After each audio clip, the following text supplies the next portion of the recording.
All right, there we go. Don't forget to record. I remember this one. Okay, so now we're talking about HF propagation, where we get the most distance reliably. Uh, you can go, Little 914 megahertz. Million a second. you can go essentially all the way around the Earth back to yourself with the right number of hops. Hotspot. Hotspot. Yeah. 1,000 miles. Digital voice. Roughly 24,000, Use it for DMR. because Australia and New Zealand are about 12,000.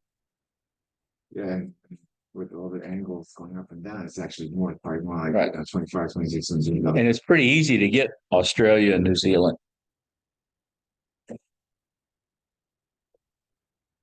So you're definitely bouncing multiple times.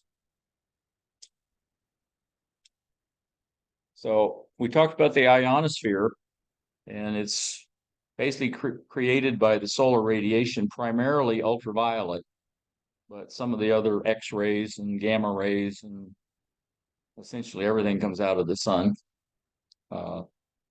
Most of it is ultraviolet, and it has high enough energy that it can free the electrons. So you get a positive and negative ion. You've got atoms minus an electron and electrons out there by themselves. And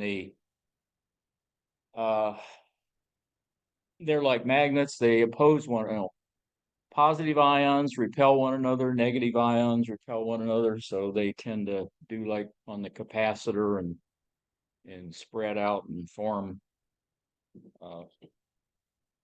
layers. And I don't totally understand all the physics of why they don't recombine, but you get those polarizations, which is also gets into what happens with lightning with those charges, which we don't really get into even in the safety thing. Just what you can do to try to protect yourself from it.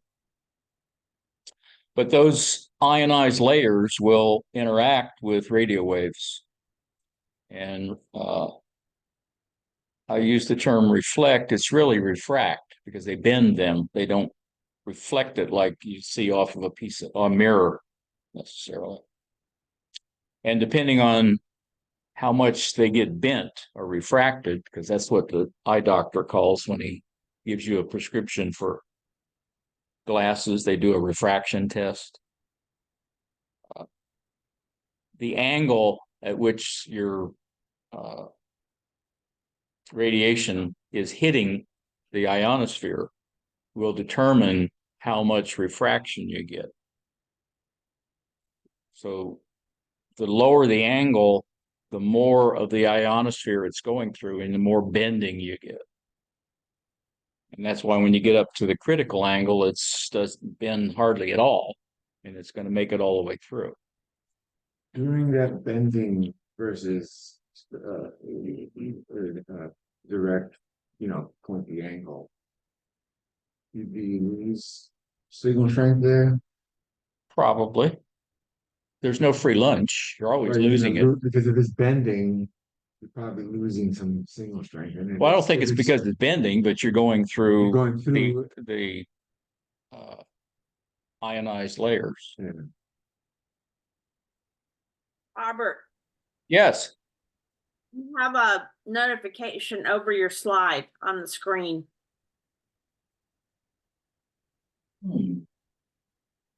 About what? She said you have a notification on this slide, so maybe you have to reshare. Stop sharing, reshare. Looks like you're sharing, re-seeing. That's actually on your screen, Hilda. You need to click that. Oh, okay. It's telling, Yeah, I I know, don't I did see the it same either. thing. I'm like, go away. Okay, thank you. Sure. Okay. Is everybody good now?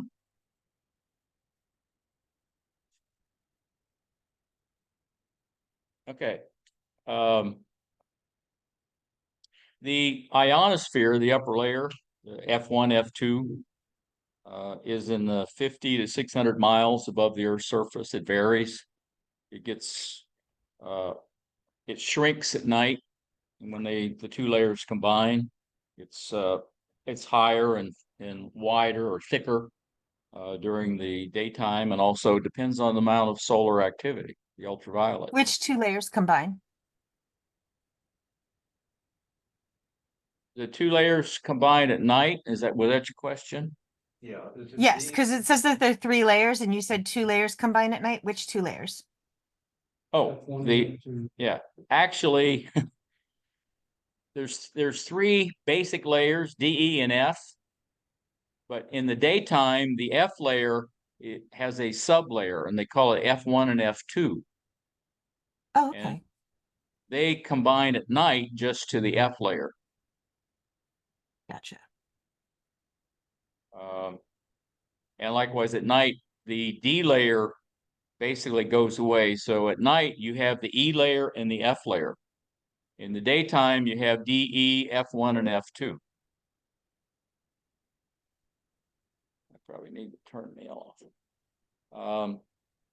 And the D is, we start, I don't know what happened to A, B, and C, but we start with the closest one, which is D, and we end up with F, which is the top layer. See, because they get all the credit for everything else. You It start could out be. school learning your ABCs, right? Yeah. You didn't learn your DEFs, right? Right. This chart over on the left is showing the average heights of these layers, where the troposphere is and where the ionosphere, the meteorologist people divided up into all these exosphere, thermosphere, so on and so forth. We really only talk about the ionosphere and the troposphere. And this is that same chart I had before, showing the daytime layers versus the nighttime layers. And this one actually, it's my understanding that at night, the F layer is actually shrinks it as compared to the daytime. This is showing it the same size. I don't think that's true, but it's not my graph. This is a pretty one showing the different layers. And they even bring up this ES, which I'm not familiar with, but it's probably some sublayer of the E, and we don't really deal with that. I think that comes in a little bit into Nimbus, if I remember correctly. Okay. And it's kind of showing how some rays are bent, okay, and come back, and some are bent and not quite enough. And they, like in this case, it may or may not go this way or that way. And when it gets above the critical angle, they just kind of shoot straight through.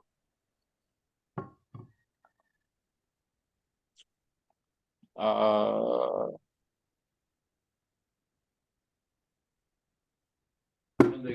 graphs that show the bending is more accurate than these graphs that show more. Yeah, Like, right. A lot of times they use the word reflection. It's really refraction, which is it bends. And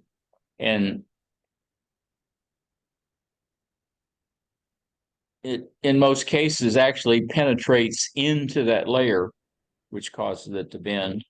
Doesn't, as far as I know, it doesn't actually reflect off of that surface interface. does that mean it's good when my radio waves get twisted or bent?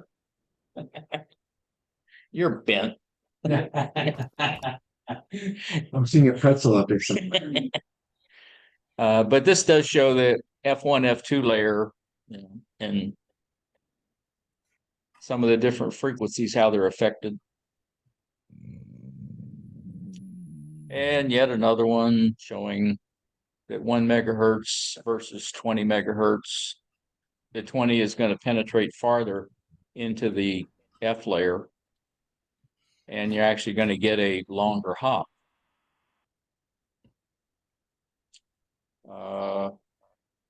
Didn't realize I stuck so many of these in there. This is basically the same stuff showing In the case of some of the lower signals, actually getting refracted down here in the I don't know if that's supposed to be the E layer or the F1. So what region of the atmosphere can refract or bend HF and VHF radio waves? Ionosphere. Charlie. Very good. What's a characteristic of HF communication compared with communications on VHF and higher?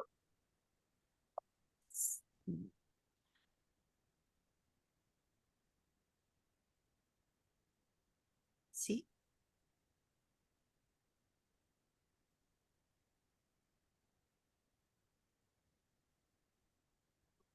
Agree with C. Yeah, that's the basic difference is in HF, you can get long distance propagation reliably. At UHF microwave, you don't get long distance propagation. Hey, Bob, this is Bill. I got a question for you, or I guess more of a request. I can't always look at the screen because right now I'm on the road. Okay. So when you guys read off the response, if it's C, Charlie, can you actually read the answer for me so at least I can hear the proper answer and it'll stick in my brain. So I can't always, you say C, Charlie, I can't look down and read long distance ionospheric propagation. You know, you're not just telling me that you're doing this while you're driving, are you? Just listening. Okay. Yeah. But like I said, as long as I'm listening, if I can hear someone read off the answer to the question, it helps. All right. I'll do that. Okay. Sunspot cycles. They're responsible for long distance propagation in the 6 and 10 meter bands. It's obviously better the more sunspots you have. And sunspots are different than solar flares. They're just areas on the surface of the sun where it's essentially a hole, and some of the lower material is exposed, and it lets out more ultraviolet and other things out of that hole in the surface. Whereas a solar flare actually ejects material, and it takes what, 20 something hours to get here? Sure, but that sounds Something like that. And that's the stuff that can actually wipe out communications, blackouts and stuff. So sunspots are good, so solar flares aren't so good. It's an 11-year cycle where it goes from minimum activity up to a maximum and then back down in 11-year period. And we're what, 3 years in? Four? What, this year's supposed to be peak, probably, maybe next year, Yeah, so but this year's probably gonna be peak. the next 2-3 years are pretty good, and then it diminishes. If you get 1 or 2 bad years. And VHF, UHF will become prominent again. Yeah. Okay, so the more sunspots, the more solar radiation gets to the ionosphere and more ionization, and it refracts more, so it's all good. See, this one is just showing more of the difference between nighttime and daytime and how the layers kind of dissipate and shrink. And even the E layer at night is not as strong as it is during the daytime. And HF, lower HF, below 10 megahertz is much better at night. Yeah. 20 meters, I don't see a difference. The question actually came up in a forum that I followed this past week. The guy wanted to be sure that he was set up for whatever band was the best, and I had to look it up, and by the time I looked it up, somebody else had already answered it. But what they came up with is, and I agree, 20 meters is the money band. It works in the daytime, it works at nighttime. 40 meters is not, I mean, it works in the daytime, but it really shines at night. And then 10, just, gray line, 10 shuts down. And the same thing with 12 and 15, the work bands, 12 and 15, they're really close to 10. So Yeah, once you get up above 20, that's more about having a good solar cycle, good ionosphere conditions. But the thing is, once you get up above 20 meters, you get a lot less noise. So it starts sounding a little bit like FM, even though you're operating sideband. So 20 works just about all the time. Sometimes it goes away at night. But yeah, as far as getting DX, it's going to be your best bet year round, all the way through the solar. Yeah, when I go to 10 meters and 6 meters, I sometimes wonder if the radio is working because I don't hear nothing. Yeah. Yeah, dear God did. In his words, he said he was queer for 6 meters. I'm not sure I would say that. But that's what he lived for. I mean, about 11 o'clock, he would turn on the 6 meter radio, and between 1 and 11 and about 2, that's what he was doing. So either it was there or it was, if it was there, you can talk 5 watts, talk across the country. Okay, which of the following bands may provide long distance communications? second line. That alpha. Okay, 40 meters. the 6 and 10 meter. The other choices were 23 centimeters, 70 centimeters, 1.25, Yeah. or all the above. And the 23, 70, and 1.25 are all UHF.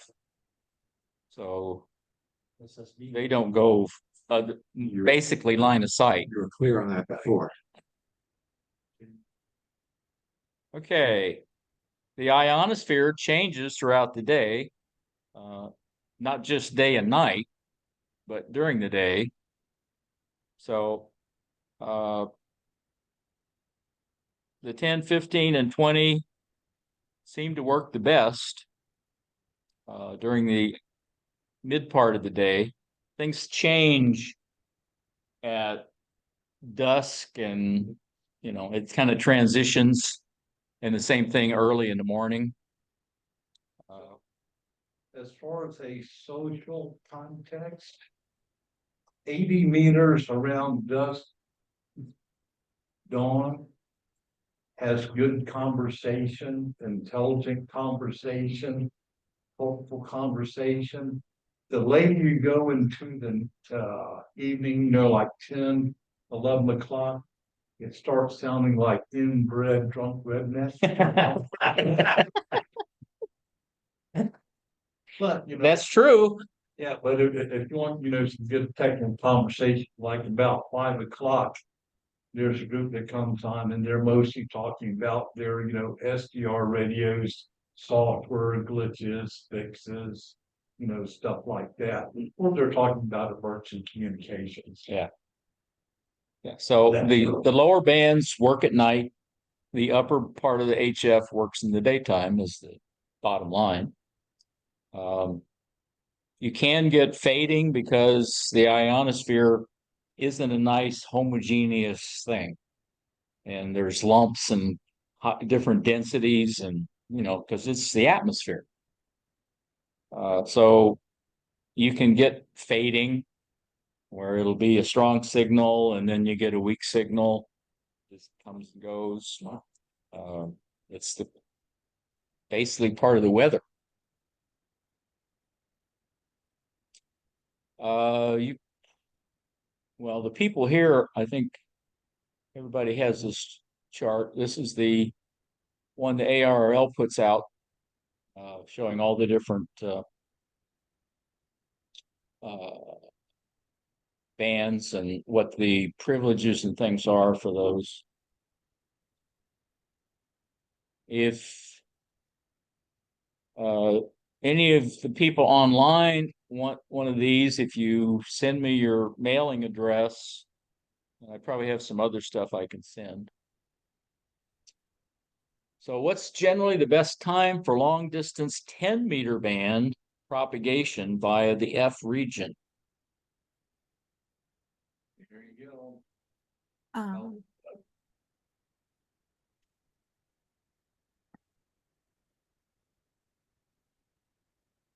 Well, you definitely want high sunspot. Yeah. Whittle it down. Okay. Yeah, in the morning. I was gonna say the same thing. A sounds pretty good. From dawn to shortly after sunset during periods of high sunspot activity. What that means is in what, 6 years, it's not going to be very good because we're going to have low sunspot activity. Probably 2 or 3 years, it's not gonna be that good. And it'll last for what, 3-4 years where it won't be good. Yeah, maybe more. What is the likely cause of irregular fading of signals propagated by the ionosphere? D, There you go. random combining of stuff. Right. Random combining of signals arriving by a different paths because of the changes in the ionosphere, it's not homogeneous. So depending on where your signal's hitting it, okay, can refract one path a little bit later, or somebody coming the other way is refracting slightly different. It's a little bit of multi-path type thing going on. There's So- one guy who's illuminated a lot of that. He has 2 mag loops. One on he's feeding from the side, so it's, horizontal, the other one he's feeding from the bottom. Because each radio wave not only does it refract, but it has a turn, a right hand or left hand turn. And evidently that's helping him get the right and left hand turn. Yeah, what he's referring to is polarization. We talked about that a little bit, I think, where if you have a horizontal antenna, you're horizontally polarized. It means the E field is parallel to the earth. When it's vertical to the earth. When a signal goes through the ionosphere and gets refracted, and I can't explain the physics, but you get some phase shift and circular rotation, which causes it to be what we call elliptically polarized. So it's actually rotating signal, the polarization. Instead of being horizontal or vertical, it's rotating.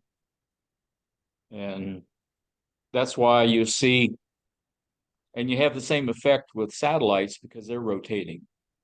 I think they call that Faraday rotation. But their signal with their antenna is physically rotating, so it's also causing the same kind of effect. So for those, typically you'll have a crossed antenna. It'll be like a Yagi vertical and one horizontal, 2 antennas in one. So regardless of where the signal is, you're going to pick it up on one or the other, or slightly on both. It's slant polarized.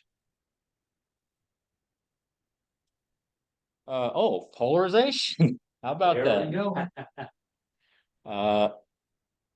go. It's not that big a deal on HF because of the elliptical polarization when you get refraction. So it doesn't matter whether you're using a horizontal or vertical antenna. If it's an HF signal, Whereas in VHF and UHF, it definitely makes a difference. Because they're not being refracted. I mean, it's line of sight. So when you're looking at a repeater, for instance, is essentially they're all vertical. Your antenna needs to be vertical to match the polarization. If you've ever seen demos with polarized light, and you take a polarizing filter and you rotate it 90 degrees and you get no light, it's the same kind of effect. Like polarized sunglasses. Right. Because refracted light is at a different polarization, and that's why your Polaroid sunglasses work.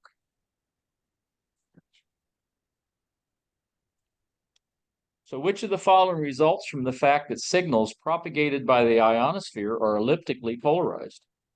Well, that's also how to check, to see if the sunglasses you're buying are just cheap. Knock off that say polarized sun. You take two off, and you rotate them 90 degrees. Right.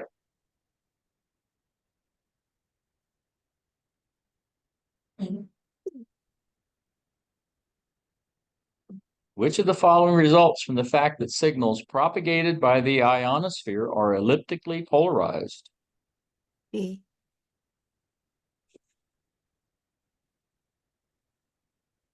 Yeah. Right. Either horizontally or vertically polarized antennas may be used for transmission or reception in the HF bands because of the elliptical polarization. Because regardless of how you send it, it's going to be refracted back as elliptically polarized. So it's rotating. So we learned the ionosphere is good for refracting HF and lower VHF signals. We get the long distance propagation in the HF bands, and they vary from night to day. Fading is a problem with a lot of these because of the ionosphere not being homogeneous, so you can get refraction of different paths and they can add and subtract. The sunspot cycles is what gives you the 6 and 10 meter band long distance propagation. The 10 meter band works from dawn to shortly after sunset. Polarization, the ionosphere refracts elliptically polarized signals. It creates elliptically polarized signals, actually, due to the refraction. And you can use a horizontal or vertical antenna when you're doing HF because of that. Any questions on those?